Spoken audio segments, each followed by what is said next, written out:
สบายดีปีใหม่ลาวจากฟิลิปปินส์พี่น้องทุกคนคิดฮอดพี่น้องทุกคนและหวังว่าพี่น้องทุกคนน่ะตอนนี้จะมีช่วงเวลาที่ว่าได้ใช้เวลากับครอบครัวหรือแม้แต่หมู่คู่และในการที่ว่าจะเป็นพระพรให้กับครอบครัวและที่สำคัญในช่วงเวลานี้ในการที่เฮาเฉลิมฉลองปีใหม่เนาะเฮายังจะเอาพระคริสต์เป็นศูนย์กลางและให้พระคริสต์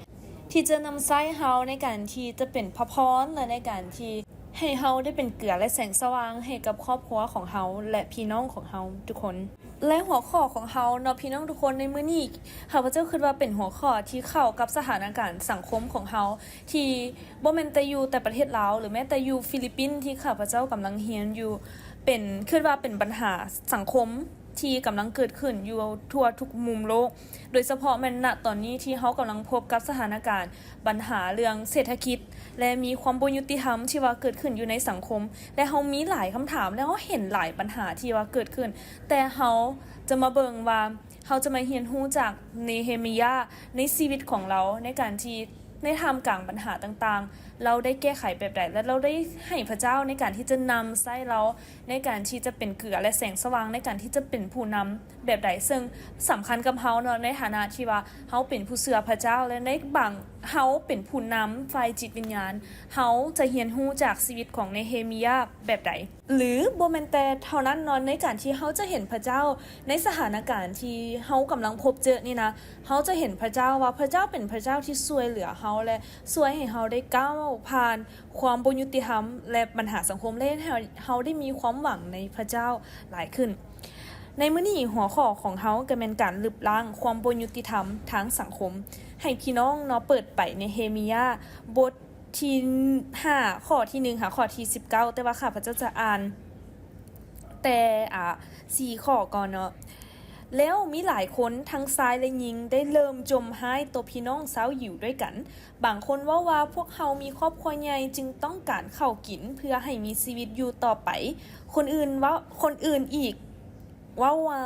พวกเขาต้องเอาให้นาพร้อมทั้งสวนหมากองุ่นและเฮือนของพวกเขาไปจำนำเพื่อจะมีข้าวกินพอบ่ให้อึดตายยังมีคนอื่นเว้าอีกว่าพวกเขาจำเป็นต้องไปยืมเงินเพื่อมาเสียภาษีให้นาและสวนองุ่นให้แก่กษัตริย์พวกเขาก็เป็นพี่น้องชาวยิวเชื้อสายเดียวกันลูกหลานของพวกเขาก็ดีซ้ำๆกับลูกหลานของพวกเขาบ่แม่นบ่แต่พวกเขาต้องให้ลูกหลานเป็นทาสทำไส้มีลูกสาวของพวกเขาบางคนได้ถูกขายไปให้เป็นทาสทำไส้แล้วพวกเขาจึงหมดหวังเพราะไหนาและสวนองุ่นของพวกเขาได้ถึงยึดไปจนหมดร่วมใจกันอธิษฐานพระเจ้าพระบิดาเจ้าค่ะลูกอธิษฐานพระเจ้าที่ถ้อยคำของพระองค์ในมื้อนี้ในการที่จะเข้ามาได้ย้ำเตือนพวกลูกในสถานการณ์ที่ความบ่ยุติธรรมทั้งสังคมที่เกิดขึ้นหรือแม้แต่ปัญหาเศรษฐกิจที่กำลังเกิดขึ้นกับพวกลูกณตอนนี้ให้พระเจ้าให้ถ้อยคำของพระองค์ได้โอ้ล้มกับพวกลูกและให้พวกลูกได้เห็นพระเจ้าในสถานการณ์ที่พวกลูกกำลังพบเจอด้วยอธิษฐานในนามยิ่งใหญ่ของพระเยซูคริสต์เจ้าเอเมนซึ่งวันในในเฮมียาบทที่5ข้อที่1ข้อที่19นี่หรือว่าบทที่5โดยรวมเนาะแม่นเป็นตอนที่ว่าพระเจ้ามันบอกได้ในเฮมียาในการที่จะกลับไปและให้เราได้สร้างกำแพงเมืองเพื่อว่าประชาชนคนยิวที่อยู่ในเมืองนั่นจะมีความปลอดภัยและในบทที่5เนาะเขาจะเห็นว่าในระหว่างการที่เนเฮมียาได้นำพาพี่น้องหรือว่าคนยิวในการที่สร้างกำแพงแต่เกิดปัญหาภายในเกิดขึ้นนั่นก็คือปัญหาเศรษฐกิจซึ่งว่าคนยิวที่ทางยิงและซ้ายมันในข้อที่1เขาจะเห็นว่าทางยิงและซ้ายได้เริ่มมีการประท้วงโดยเฉพาะเป็นคนที่หังมีเพราะว่าปัญหาที่คนยิวได้พบเจอเนาะก็คือว่ามีการอึดยากภาษีก็สูงแล้วก็ถ้าหากว่าไปกู้ยืมเพราะว่าบางเทื่อแม่นอึดยากแล้วภาษีสูงแล้วบ่มีเงินในการที่จะซื้อข้าวกินแล้วไปกู้ยืมซึ่งว่าไปกู้ยืมพัดว่าเก็บดอกเบี้ยแพงเพราะฉะนั้นคนหิวจึงเริ่มพากันประท้วงในการที่มีความบ่ยุติธรรมที่เกิดขึ้นซึ่งว่านี่เราจะมาเบิ่งข้อที่1ลงไปก็คือว่าอันนี้เป็นปัญหาที่ว่าเกิดขึ้นข้าพเจ้าคิดว่าพี่น้องหลายคนอาจจะรู้สึกว่ามันคล้ายคือกันกับเฮาในข้อที่1แล้วมีหลายคนทั้งหญิงและชายได้เริ่มจมหายต่อพี่น้องสาวอยู่ด้วยกันพี่น้องจินตนาการเบิ่งน้ำหนักในการที่ว่า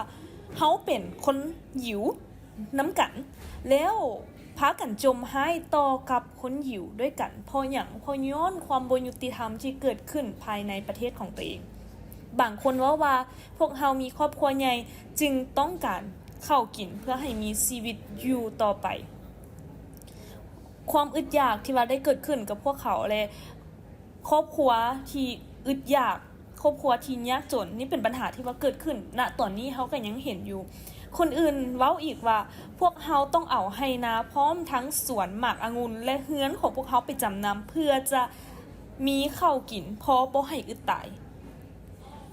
คืออันนี้เป็นสิ่งที่พวกเขาต้องเสียสละและเป็นสิ่งที่พวกเขากำลังพบเจอณตอนนั้นคือคนหิวได้พบเจอกับปัญหาหนี้สินกับความอึดอยากที่พวกเขาต้องเฮ็ดทุกอย่างมีทรัพย์สินพวกเขาต้องขายเพื่ออย่างเพื่อจะมีข้าวกินบ่ให้อึดตายและยังมีบางคนเล่าอีกว่าพวกเขาจำเป็นต้องไปยืมเงินเพื่อมาเสียภาษีให้นะและพวกเขาก็เป็นพี่น้องเดียวกันกับเสื้อสายซาเดียวกันลูกหลานของพวกเขาก็ดีซ้ำๆกับลูกหลานของพวกเขาและที่สำคัญนอกจากนั้นที่นอกจากการขายไฮนาหัวสวนการที่ว่าไปกู้ยืมเงินแล้วสิ่งที่พวกเขาคนหิวคนที่กลุ่มคนที่ทุกข์ยากได้เฮ็ดก็คือการที่ขายลูกสาว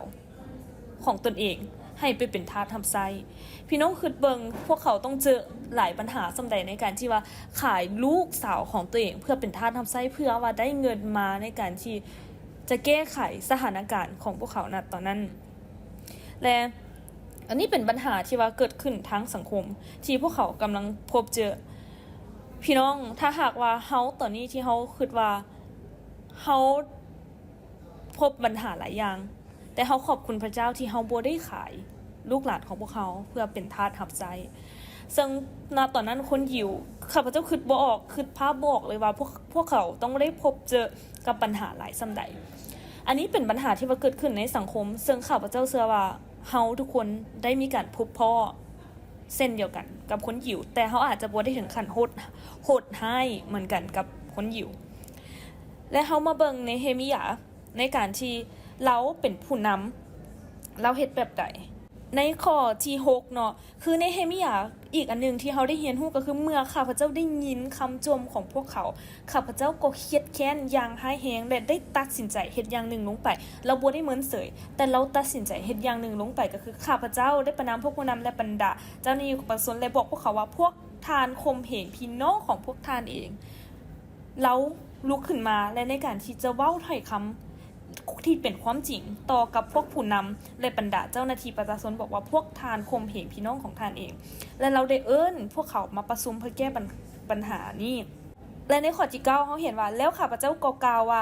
สิ่งที่พวกทานเฮ็ดไปนั้นบ่ถูกต้องพวกทานต้องย่ำเก่งพระเจ้าของพวกเขาและเฮ็ดในสิ่งที่ถูกต้องแล้วคนต่างชาติที่เป็นศัตรูของพวกเขาก็จะบ่ได้เยาะเย้ยพวกเขาข้าพเจ้าให้ประชาชนกู้ยืมเงินและจะกู้ยืมเงินและเข้าจากข้าพเจ้าได้เหมือนกันกับเพื่อนฝูงของพวกข้าพเจ้าและคนที่เฮ็ดเวียกให้กับข้าพเจ้าบัดนี้จงเลิกหนี้ทั้งหมดของพวกเขานั้นเสียจงยกหนี้ทั้งหมดที่พวกเขากู้ยืมจากพวกทานนั้นเสียเป็นเงินเป็นข้าวหรือเป็นเหล้าองุ่นหรือน้ำมันมะกอกเทศและจงทรงให้นาสวนองุ่นและสวนมะกอกและเฮือนของพวกเขาเดี๋ยวนี้ซะซึ่งเฮาได้เห็นเลยว่าในเฮมิยาเมื่อมีปัญหาที่ว่าเกิดขึ้นที่ตั้งแต่ตอนที่พระเจ้าได้เอิ้นเราในการที่ให้เรามีใจในการที่อยากกลับมาสร้างกำแพงให้กับคนยิวและในตอนนี้เมื่อพวกเขาได้พบปัญหาเราก็ยังก้าวออกมาและในการที่จะเว้าความจริงให้กับพวกผู้นำได้เห็นในการที่เราในฐานะที่เราเป็นผู้นำเราบ่ได้เมินเสยกับสิ่งที่ว่าพี่น้องหรือว่าคนที่เรานำพาอยู่นั้นกำลังพบเจออยู่แต่เราเลือกที่จะไปเว้าความจริงและเราบอกว่าเราสามารถให้กับเจ้ากู้ยืมก็ได้และในสิ่งที่เมื่อเราได้ลุกขึ้นมาในการที่นำพาของเราและเขาจะเห็นว่าเมื่อเรากล้าในการที่จะเว้าเพราะว่านั่นเป็นสิ่งที่พระเจ้าได้ให้เราเฮ็ดมันบอกคือในการที่นำพาประชาชนคนหิวและที่สำคัญก็คือเราเป็นผู้ทำนวยเช่นเดียวกันและเขาจะเห็นว่าในเมื่อเราเว้าออกมาและเฮาเห็นในข้อที่2ว่าพวกผู้นำจึงตอบว่าพวกเฮาจะเฮ็ดตามสิ่งที่ทานได้เว้ามาพวกเฮาจะส่งทรัพย์สินคืนให้พวกเขาทั้งจะบ่พยายามถามเอาหนี้สินอีกด้วย เมื่อในเฮมิยาเราได้เห็นปัญหาและเราบ่ได้นิ่งเดียวดายแต่ว่าเราลุกขึ้นมาเฮ็ดอันใดอันหนึ่งคือในฐานะที่เราเป็นผู้อำนวยเราว้าวเรากล่าวต่อปโลหิตนั่นเป็นสิ่งเป็นการกระทำที่เราเฮ็ดเพราะฉะนั้นเชิงข้าพเจ้าบ่ได้หมายความว่าให้พี่น้องไปประท้วงหรืออย่างต่างๆแต่ในการที่เฮาเรียนรู้ได้ว่าในท่ามกลางที่เฮาเห็นพี่น้องของเฮาเองที่กำลังพบเจอปัญหายุ่งยากเฮาสามารถเฮ็ดสิ่งใดสิ่งหนึ่งได้อาจจะเป็นการกระทำของเฮาที่เฮาสามารถช่วยเหลือพี่น้องในคริสตจักรของพวกเขาหรือว่าแม้แต่การเป็นพระพรให้กับคนอื่นอ้อมข้างซึ่งแน่นอนในท่ามกลางสถานการณ์ที่ยุ่งยากผู้ใดก็อยากเอาตัวรอดแต่พี่น้องในการที่เฮาเฮ็ดสิ่งใดสิ่งหนึ่งส่งผลกระทบให้กับอีกหลายๆคนและในข้อที่16เนาะในเฮมิยาเราได้เว้าว่าข้าพเจ้าได้ทุ่มเทเหือแหงทั้งหมดของข้าพเจ้าใส่ในการก่อสร้างกำแพงเมืองขึ้นใหม่และบ่อยากได้ทรัพย์สินใดๆเลยทุกคนที่เฮ็ดเวียกให้ข้าพเจ้าก็ร่วมในการสร้างกำแพงขึ้นใหม่พี่น้องในสถานการณ์ที่เฮากำลังพบเจอกับความยุ่งยากนี้แต่เฮาได้เรียนรู้จากในเฮมิยาว่าในการที่เราเป็นผู้นำที่เสียสละในการที่เราบ่ได้เห็นแก่ผลประโยชน์ของตัวเองแต่เราเห็นแก่ประชาชนและสิ่งหนึ่งที่ข้าพเจ้าอยากหนุนใจพี่น้องในสถานการณ์ที่มีความยุ่งยากณตอนนี้แต่เฮายังจะอนุญาตเฮาให้เป็นพระพรให้กับคนอื่นแบบใดการกระทำเล็กๆน้อยๆของพี่น้องความเอื้อเฟื้อเผื่อแผ่เล็กๆน้อยๆของพี่น้องเมื่อพี่น้องเชื่อฟังในเสียงของพระเจ้าพี่น้องอาจจะเป็นคำตอบของคำอธิษฐานของหลายๆคนที่พวกเขาได้อธิษฐานถึงการจัดเตรียมที่มาจากพระเจ้าก็เป็นได้พี่น้องเฮารับใช้พระเจ้าเฮามีพระเจ้าผู้ที่เป็นเจ้าของทุกสิ่งและเป็นผู้ที่มีความเอื้อเฟื้อเผื่อแผ่ที่สูงเฮาในฐานะที่เป็นผู้นำหรือแม้แต่เป็นลูกของพระเจ้าเฮาจะตอบรับกับสถานการณ์ที่เฮากำลังพบเจอกับปัญหาสังคมที่บ่ยุติธรรมนี้แบบใดเพื่อว่าให้เฮาได้เป็นพระพรให้กับอีกหลายๆคนได้เพื่อให้พระนามพระเจ้าได้เป็นที่รู้จักในท่ามกลางสถานการณ์ที่ยุ่งยากข้าพเจ้าหวังว่าและอธิษฐานเพื่อพี่น้องทุกคนที่พระเจ้าจะนำใช้เฮาให้เฮามีความเอื้อเฟื้อเผื่อแผ่ให้เฮาได้เชื่อฟังพระเจ้าถึงแม้สถานการณ์ของเฮาอาจจะรู้สึกว่าเฮาก็ลำบากเฮาก็มีปัญหาทางด้านการเงินหรือแม้แต่เฮาก็มีปัญหาหลายอย่างความบ่ยุติธรรมที่มันเกิดขึ้นหรือแม้แต่เฮาเห็นปัญหาสังคมหลายอย่างแต่เฮาจะให้พระเจ้าได้นำใช้เฮาในการที่จะเป็นพระพรให้กับคนอื่นแบบใดพระเจ้าขอพระองค์ที่จะช่วยพวกลูกด้วยในมื้อนี้ในการที่พวกลูกฟังถ้อยคำของพระองค์และอย่าให้พวกลูกในการที่จะเมินเสยต่อกับคนอ้อมข้างต่อกับ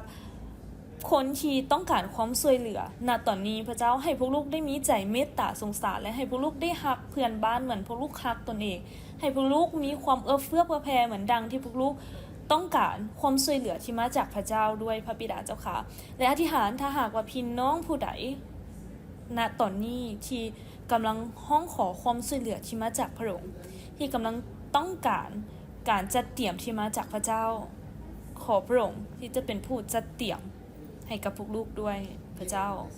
ช่วยพวกลูกในสถานการณ์นี้และใช้พวกลูกในการที่เป็นพระพรให้กับคนอ้อมข้างพวกลูกเช่นเดียวกัน